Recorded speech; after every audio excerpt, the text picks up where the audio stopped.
दोस्तों जय माता दी। बुध महाराज की कन्या राशि, उत्तरा फाल्गुनी हस्त और चित्रा नक्षत्र, अगस्त 2026 कैसा रहेगा और इससे बेहतर कि इसे कैसे और अच्छा करें, नक्षत्रगत उपाय नवतारा से दूंगा। ये सभी ग्रहों की इस माह में नक्षत्रों की स्थिति है और ये है आपके सभी ग्रहों के गोचर की व्यवस्था। इस पे भी हम विस्तृत रूप से चर्चा करेंगे। पृथ्वी तत्व की राशि है और इस माह पृथ्वी तत्व मजबूत रहने वाला है, मतलब जो भी काम करोगे वो स्टेबल होंगे।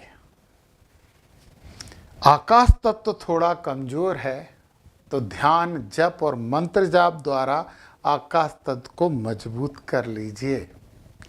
व्यापारियों के लिए ये महीना नए संपर्क बनाने और व्यापार विस्तार के लिए बेहतरीन है। नौकरी में वरिष्ठ अधिकारियों का सहयोग आपको मिल सकता है। अचानक धन लाभ के भी योग हैं। इन्वेस्टमेंट के लिए ये समय अनुकूल है। तो जो सिंगल हैं उनके जीवन में कोई नया व्यक्ति आ सकता है।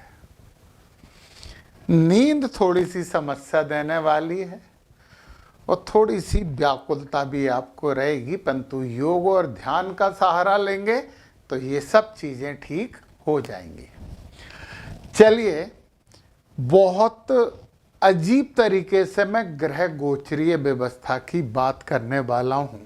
राहु इस समय चल रहे हैं आपके छठे भाव में और यहाँ के राहु शत्रुहीन बनाते हैं, मतलब गुप्त शत्रु बनते ही बनते हैं, परंतु वो परास्त भी होते हैं। ये राहु छठे भाव में बहुत अच्छे हैं। पहली खुशखबरी, केतु 12वें भाव में अध्यात्म के भाव में हैं और आपको थोड़ा सा धार्मिकता का तड़का दे रहे हैं। तो धार्मिकता तो अच्छी बात है। गूढ़ विद्या, ध्यान और योग का सहारा तो आपको लेना ही है, मैंने पहले ही बोल दिया है। अब आ जाते हैं हम गुरु और सूर्य महाराज के। दोनों साथ हैं। 8 तारीख तक वो कहते हैं कि गुरु अस्त हैं। गुरु अस्त नहीं है, राजा के प्रभाव में है, राजा से चर्चा कर रहे हैं और दोनों ही 11वें भाव में हैं। गुरु अपनी उच्च राशि में है। सूर्य इस भाव में बहुत शुभ होते हैं और जब सूर्य की डिग्री गुरु से ज्यादा हो जाएगी, जो कि है, तो ज्ञान, नेम और फेम का अनुसरण करेगा, फॉलो करेगा। मतलब गुरु महाराज आपको कहाँ लेके जाने वाले हैं? आपको नाम दिलवाएंगे, धाम दिलवाएंगे, प्रगति दिलवाएंगे। समाज में आपका मान और सम्मान बढ़ने वाला है। फिर 17 तारीख से सूर्य महाराज आ जाएंगे अपनी खुद की राशि में, सिंह में, और यहाँ केतु हैं। अब एक महत्वपूर्ण बात यह है कि 12वें भाव में सूर्य आके आपके संपर्क बढ़ा रहे हैं। बाहर से, विदेश से भी एक्सपोर्ट इंपोर्ट कर रहे हैं तो बड़ा अच्छा है।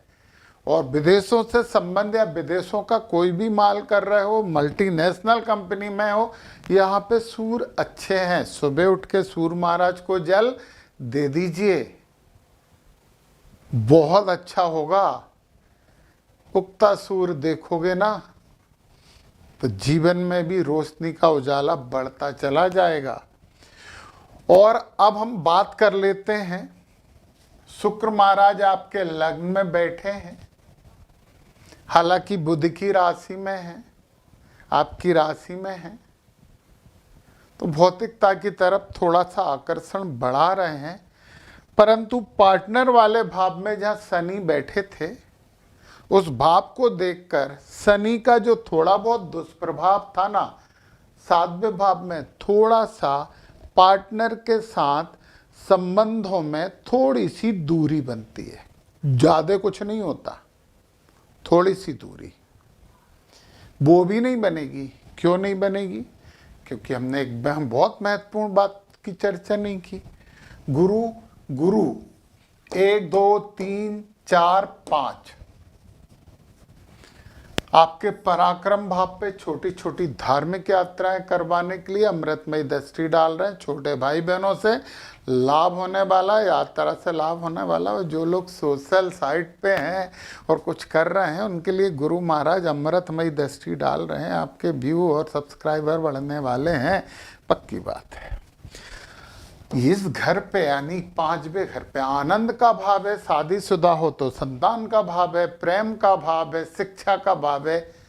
सबको अच्छा कर रहे हैं गुरु महाराज। अमृतमयी दृष्टि है तो अच्छा कर रहे हैं। फिर 8 और 9 ये दृष्टि बहुत इंपॉर्टेंट है। गुरु यहाँ शनि महाराज पे दृष्टि डाल रहे हैं। शनि महाराज गुरु की राशि में बैठे हैं। शुक्र भी यहाँ देख रहे हैं, गुरु की राशि में बैठ के गुरु भी दृष्टि डाल रहे हैं। अब शनि भी गुरु हो गए तो यहाँ पे सब समस्याएं जो शनि की होने वाली थी वो खत्म। व्यापार व्यवसाय में प्रगति होगी। अपने पार्टनर के साथ ठीक ठीक संबंध रहेंगे। ठीक ठीक बोला है मैंने, अच्छी बात है। अब शनि बकरी है, बकरी है तो शनि पुराने घर का भी प्रभार लेके बैठे हैं, छठे घर पे भी। सेवा से लाभ, नौकरी मोकरी लग सकती है। जिनकी नहीं लगी, जो कोशिश कर रहे हैं वो कोशिश करिए, थोड़ी सी देरी के बाद नौकरी लगना है। अब शनि महाराज यहाँ बैठ के 1 2 3 तीसरी दृष्टि आपके धर्म और पिता के भाव पे डाल रहे हैं। तो थोड़ा सा मंदिर अंदर जाते रहिए, पिता का सम्मान करिए, गुरुओं का सम्मान करिए। शनि शुभ हैं, अकेले अकेले प्लानेट हैं जो कर्म से ठीक होते हैं, जिसे धर्म नहीं केवल कर्म चाहिए। और धर्म कर्म हो जाए तो सोने में सुहागा होता है। 7वीं दृष्टि लग्न पे डाल रहे हैं, शुक्र महाराज बैठ के संभाल रहे हैं, गुरु हैं वो भी। फिर 8 9 और 10वीं दृष्टि सुख भाव पे डाल रहे हैं, ये भी गुरु की राशि है। गुरु के प्रभाव में वो हैं, इसलिए यहाँ पे भी दिक्कत नहीं है। रियल एस्टेट में भी फायदा हो सकता है। माता का आशीर्वाद लेते रहिए। मकान, दुकान, वाहन खरीदते समय कागजों पर थोड़ा सा ध्यान दीजिए, बहुत अच्छा है। अब हम आ जाते हैं, इतनी चीजें पढ़ने के बाद आ जाते हैं बुध और मंगल पे। मंगल यहाँ पे हैं, मंगल अग्नि तत्व हैं, वायु तत्व की राशि में बैठे हैं। बोलने की प्रवृत्ति थोड़ी बढ़ाएंगे, एग्रेशन तो देंगे। कर्म में मंगल यहाँ पे बहुत अच्छे होते हैं, कर्मठ बना रहे हैं आपको। और बुध 6 तारीख से ही आपके इस घर में आके आपको और आनंद देने वाले हैं, 6 अगस्त से। ये भी एक अच्छा गोचर है बुध का। हालांकि चंद्रमा की राशि में जा रहे हैं। बुद्धिमत्ता जब इमोशन का शिकार होती है तो कहीं ना कहीं थोड़ी सी दिक्कत आती है। शंकर भगवान की आराधना करते रहिए, गणपति जी की आराधना करिए तो ये केतु भी ठीक होंगे, बुध भी ठीक होंगे। और ये लाभ वाला भाव है, इच्छा पूर्ति वाला भाव है, ये भी ठीक होगा। बहुत अच्छी बात है। अब हम वो मुख्य बात कर लें कि नक्षत्र ग्रहों की आत्मा होते हैं और हर ग्रह अपनी आत्मा की सुनता है। यदि आत्मा शुभ, नक्षत्र शुभ, तो ग्रह भी शुभ। तो चलिए हम नक्षत्रों को अपने पक्ष में करके इन ग्रहों को जहाँ पे भी बैठे हैं इनसे भी अच्छे फल प्राप्त कर लेते हैं। कर्म का फल मिलता ही मिलता है। सबसे पहले हम बात कर लेते हैं उत्तरा फाल्गुनी नक्षत्र वालों की जातकों से, जिनकी कन्या राशि है। सूर्य जब तक अश्लेषा में बैठे हैं बध हैं, और गुरु भी 18 तारीख से अश्लेषा में आ रहे हैं, ये भी बध हैं। और सूर्य और गुरु से अच्छे फल चाहिए तो ओम नागाय नमः या ओम नागराजाय नमः की 3 मालाएं रोज करते रहिए। अगस्त माह में करना ही चाहिए आपको 3 माला, क्योंकि अश्लेषा नक्षत्र के देवता नागराज हैं। तो शिव की आराधना भी आपको लाभ देगी, पहले भी बोल चुका हूं मैं। मंगल मृगशिरा नक्षत्र में है तो यहाँ पे थोड़ी सी दिक्कत है, विपत है। तो ओम सोमाय नमः का 1 माला कर लीजिए, बस कब तक? 12 तारीख तक मंगल आपके पक्ष में खड़े हो जाएंगे। आद्रा में आके तो आपके लिए शुभ है। गुरु पुष्य में शुभ है, अश्लेषा में समस्या है। शनि महाराज भी यहाँ वध नक्षत्र हो गए, रेवती भी आपका वध नक्षत्र है। ओम पूखड़े नमा की भी 3 माला, 3 माला, 3 माला और 12 तारीख तक 1 माला, 7 मालाओं का काम हो गया है ना। राहु विपत है, 8वीं माला और बता दूं धनिष्ठा में। ओम वासुदेवाय नमा की भी माला 8 माला करना है। 8 दूनी 16, 15 मिनट लगेंगे केवल।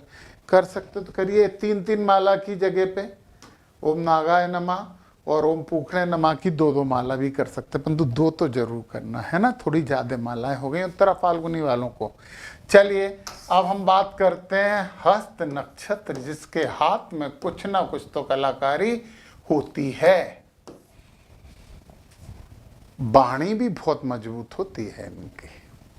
हस्त नक्षत्र वालों में सूर्य अश्लेषा में है, ये मिटा दूं नहीं तो पिछले में कंफ्यूजन हो जाएगा। अश्लेषा में है तो शुभ है, परंतु मघा में बद हो गए। मघा के लिए आपको 2 मालाएं कर ली, 3 मत करिए, कम से कम 2 माला। ओम पितृभ्यो नमः, थोड़ी सी बार्गनिंग हो गई ना, 2 माला तो कर लो। मुझे मालूम है कि जब हम दैनिक जीवन में बिजी रहते हैं और जब ये एक प्रेशर और आ जाता है तो थोड़ा सा तो फ्रस्ट्रेशन होता है। 2 मालाएं तो जरूर करो, है ना। ओम पितृभ्यो नमः की।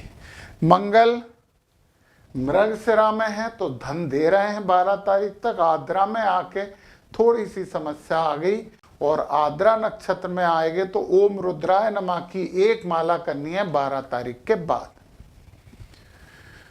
गुरु पुष्य नक्षत्र में है तो प्रत्यरी है। ओम बृहस्पति नमः की 1 माला करवा रहे हैं 18 तारीख तक। अश्लेषा में आके शुभ हो गए। शनि आपके साधक हैं, राहु आपके संपत हैं, केतु बध हो गए और केतु मघा नक्षत्र में है। और मघा नक्षत्र ओम प्रत्यभ्यो नमः की अपन 3 माला कर ही रहे हैं, कोई टेंशन नहीं। 2 की जगह 3 कर लेना, क्योंकि केतु को भी करना है अपने और सूर्य महाराज को भी करना है। चलिए अब हम हस्त के बाद अब आ जाए अब चित्रा नक्षत्र की तरफ। चलिए चित्रा नक्षत्र वालों के लिए क्या उपाय? इन दोनों के लिए तो थोड़ी ज्यादा माला हो रही हैं, सबके लिए नहीं होती हैं। आप दोनों नक्षत्र वालों के लिए हो रही, उत्तरा फाल्गुनी और हस्त वालों के लिए। अब चित्रा वालों के लिए सूर्य यहाँ पे प्रत्यरी हैं अश्लेषा में। ओम नागाय नमः की 1 माला करिए 17 तारीख तक, फिर शुभ है सूर्य। मंगल जो हैं वो शुभ है, पूरे टाइम शुभ है। मंगल के लिए कोई उपाय नहीं करना। गुरु पुख में 6 अच्छे हैं, अश्लेषा में 6 हो गए। ओम नागाय नमः की 1 माला गुरु के लिए, तो पूरे महीने 1 माला ओम नागाय नमः या ओम नागराजाय नमः। अब हम बात कर लेते हैं रेवती नक्षत्र में। तो शनि रेवती नक्षत्र में प्रत्यरी हो गए। ओम पूखड़े नमः की 1 माला, 1 माला, 1 माला, 2 माला हुई है केवल। हाँ, राहु जन्म नक्षत्र में शुभ है, केतु आपके संपत नक्षत्र में है, बहुत अच्छी बात है। साधक नक्षत्र में, संपत में नहीं साधक में, तो अच्छा ज्ञान ध्यान दे रहे हैं। ये सब नवतारा के आधार पे बताया आपको। नवतारा चक्र समझना, नक्षत्रों को पूरी तरीके से जानना है, सर्वतोभद्र चक्र जानना है, और भी बहुत सी चीज़ें जानना। नीचे डिस्क्रिप्शन में मेरे ऐप के लिंक है, बहुत से कोर्स मिलेंगे, आप कोर्स प्राप्त करके ज्ञान बढ़ा सकते हो। बुद्धिमान तो आप हो ही। जय माता।